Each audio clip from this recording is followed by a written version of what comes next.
It's actually one of the most interesting ways it's ever been put to us. What is the actual purpose behind what you're trying to do and what you're trying to accomplish? Absolutely, and so what I think it does, or at least what it's done for me, Dan, is it's taken some of that edge off because one of the things that I have some healthy concerns about is our sort of very linear based traditional education system, which is based upon an authority figure at the front of the room and, asking children answers and then literally telling them that, that's right or wrong, And I understand there's a value to that in certain subjects like mathematics, that if, in the social context that we want to help children understand that 2 plus 2 is 4 so they can balance their checkbook someday. I mean, I understand that. But one of the challenges I have with that, Dan, is that a lot of times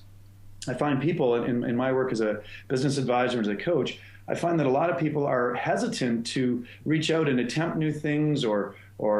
follow some of their dreams or set goals that are going to stretch them a little bit because they're afraid of failure, because they have these images of this authority figure at the front of a classroom when they were small children telling them that no, you're wrong, and no, that's the wrong answer. And so a lot of people don't like that rejection. They don't like that sense of failure, quote unquote. So they just learn to clam up and they live these quiet lives of mediocrity instead of these lives of purposeful excellence that they could live, because they're stuck, worrying about being wrong or failing and being rejected. And so I think that this is